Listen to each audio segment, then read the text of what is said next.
হরে কৃষ্ণ। আজ আমরা কথা বলবো পবিত্র গঙ্গা ও অষ্টমী স্নান, যা পুণ্য অর্জনের শ্রেষ্ঠ সুযোগ, এ বিষয়টি নিয়ে। নমস্কার, কৃষ্ণা টক্স বাংলা চ্যানেলে আপনাদের স্বাগতম। আজকের বিশেষ আয়োজন পবিত্র অষ্টমী স্নান নিয়ে। প্রিয় দর্শক, আজকের দিনটি এক অতি মাহাত্ম্যপূর্ণ তিথি। সনাতনী পঞ্জিকা মতে আজ চৈত্র মাসের শুক্লা অষ্টমী তিথি।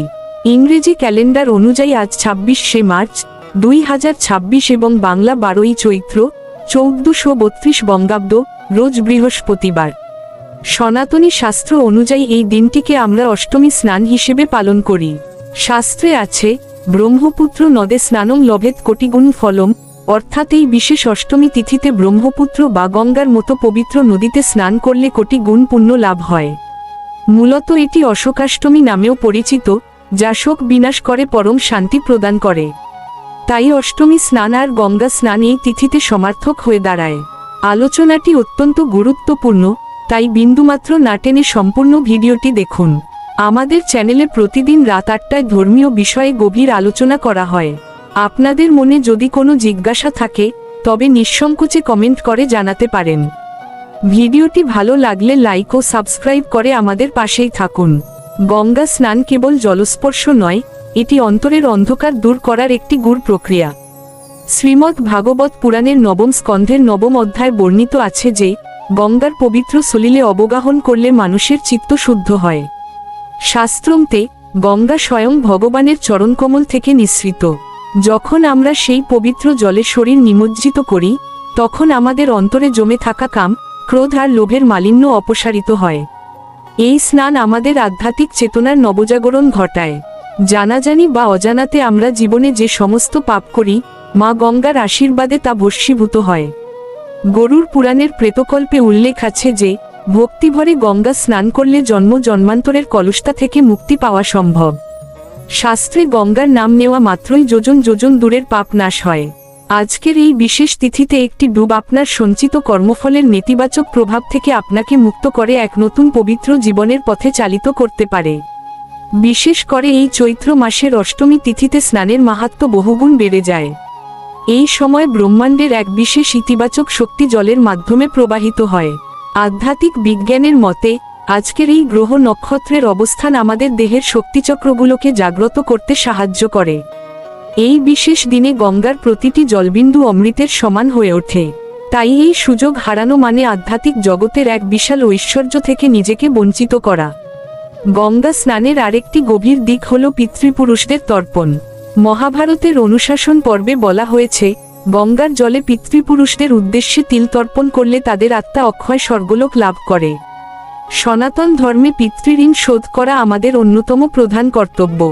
আজকের এই মাহাত্ম্যপূর্ণ দিনে মা গঙ্গার চরণে দাঁড়িয়ে যদি আপনি আপনার পূর্বপুরুষদের স্মরণ করেন, তবে তাদের আশীর্বাদ আপনার বংশের ওপর এক স্বর্গীয় রক্ষাকবচ হিসেবে কাজ করবে। কেবল আধ্যাত্মিক নয়, গঙ্গার জলে এমন কিছু দুর্লভ খনিজ ও ভেষজ গুণ রয়েছে যা শরীরের রোগ প্রতিরোধ ক্ষমতা বহুগুণ বাড়িয়ে দেয়। চর্মরোগ থেকে শুরু করে মানসিক অবসাদ, সবকিছুই এই পবিত্র জলের সান্নিধ্যে প্রশমিত হয়।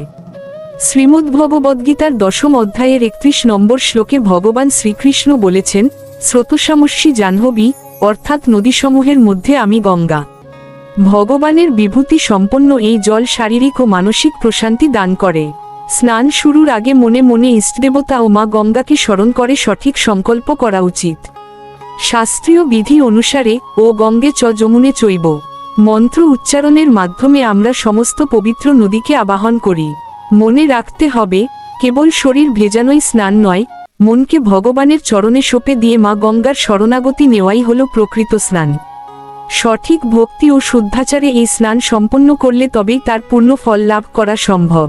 সনাতনী শাস্ত্র মতে এই বিশেষ অষ্টমী তিথিতে গঙ্গা স্নান করলে যে পুণ্য অর্জিত হয়, তা কখনো ক্ষয় হয় না, একে অক্ষয় পুণ্য বলা হয়। জীবনের চড়াই উতরাইতে আমরা অনেক সময় দিশেহারা হয়ে পড়ি, কিন্তু এই অর্জিত পুণ্য আমাদের আধ্যাত্মিক রক্ষাকবচ হিসেবে কাজ করে। আজকের এই স্নান আপনার পারলৌকিক পথের পাথেয় হবে এবং মোক্ষ লাভের পথকে অনেক বেশি প্রশস্ত ও সহজ করে তুলবে।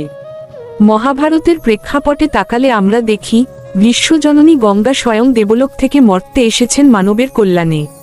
রাজা ভগীরথের কঠোর তপস্যায় তুষ্ট হয়ে তিনি শিবের জটা বেয়ে এই ধরাতলে অবতীর্ণ হয়েছিলেন। শ্রীমদ্ ভাগবতের অষ্টম স্কন্ধে এই গঙ্গাবতরণের কথা বিস্তারিত বর্ণিত আছে। তার প্রতিটি তরঙ্গ আমাদের মনে করিয়ে দেয় যে ভগবান ভক্তের জন্য কতটা ত্যাগ স্বীকার করতে পারেন। মা গঙ্গার সেই স্বর্গীয় মহিমা আমাদের ভক্তির পথে অটল রাখে। স্নানের পর গঙ্গা তীরে বসে সামান্য জপ বা ধ্যান করলে তার ফল সাধারণ সময়ের চেয়ে কোটি গুণ বেশি হয়। গঙ্গার নির্মল পরিবেশ আর পবিত্র বাতাসের মধ্যে যখন আমরা ভগবানের নাম জপ করি তখন আমাদের প্রার্থনা দ্রুত সফল হয়। পদ্ম পুরাণে বলা হয়েছে, পবিত্র তীর্থে জপ করলে মন্ত্রশক্তি বহুগুণ বৃদ্ধি পায়। জলের পবিত্রতা আর হরিনামের শক্তি একীভূত হয়ে এক অলৌকিক আধ্যাত্মিক বলয় তৈরি করে। কলিযুগে মুক্তি পাওয়া অত্যন্ত কঠিন কাজ হলেও মা গঙ্গা সেই পথকে আমাদের জন্য সহজ করে দিয়েছেন। নারদ পুরাণে বলা হয়েছে, সত্যযুগে যা হাজার বছরের তপস্যায় পাওয়া যেত, কলিযুগে কেবল গঙ্গা স্নান ও নাম সংকীর্তনেই তা লব্ধ হয়। বর্তমান সময়ের কঠিন পরিস্থিতিতে যখন চারিদিকে অধর্মের দাপট, তখন গঙ্গা স্নানই হল কলুষমুক্ত হওয়ার শ্রেষ্ঠ এবং একমাত্র তীর্থ। এই পবিত্র দিনে স্নানের পাশাপাশি দান ধ্যানের বিশেষ গুরুত্ব রয়েছে। শ্রীমদ্ভগবদ্গীতার 17তম অধ্যায়ের 20 নম্বর শ্লোকে বলা হয়েছে, প্রতিদানের আশা না করে যে দান তীর্থে ও সৎপাত্রে দেওয়া হয় তাই সাত্ত্বিক দান। গঙ্গা স্নান করে সামর্থ্য অনুযায়ী দান করলে পুণ্য অক্ষয় হয়।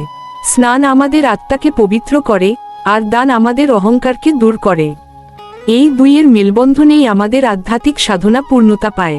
গঙ্গা আমাদের প্রকৃতির শ্রেষ্ঠ উপহার এবং পরমেশ্বরীর প্রতিচ্ছবি।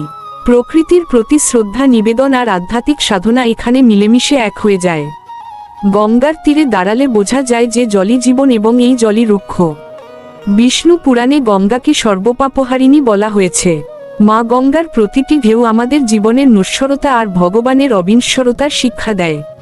স্নানের সময় কেবল নিজের জন্য নয়, বরং পরিবারের মঙ্গল এবং বিশ্বশান্তির জন্য প্রার্থনা করা উচিত। আপনার একটি ভক্তিভরা ডুব সারা পরিবারের ওপর আশীর্বাদ বয়ে আনতে পারে।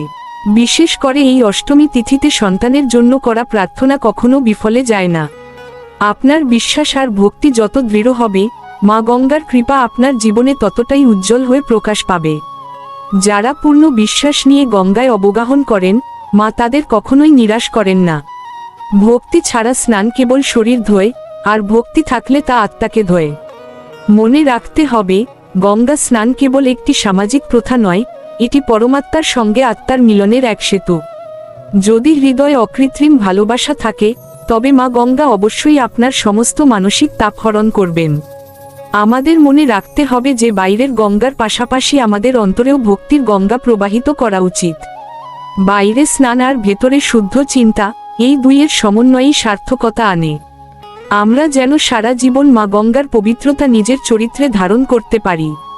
এই ভক্তি ও শরণাগতির ভাবধারা নিয়েই আজকের এই পবিত্র গঙ্গা স্নান আলোচনাটি সার্থক হবে। পরম জননী গঙ্গার চরণে আমরা আজ আমাদের সর্বস্ব অর্পণ করি। তার কৃপা থাকলে অসম্ভবও সম্ভব হয়। আজকের স্নানের মাধ্যমে তার করুণা ভিক্ষা করাই আমাদের জীবনের পরম সার্থকতা। আশা করি আজকের এই আলোচনাটি আপনাদের মনের ভক্তিকে আরও দৃঢ় করবে। সকলে পবিত্র অষ্টমী স্নানের পুণ্য লাভ করুন এবং কৃষ্ণভাবনায় জীবন গড়ে তুলুন। এতক্ষণ ভিডিওটির তত্ত্বাবধানে ছিলেন শ্রী মিলন দেবনাথ। হরে কৃষ্ণ।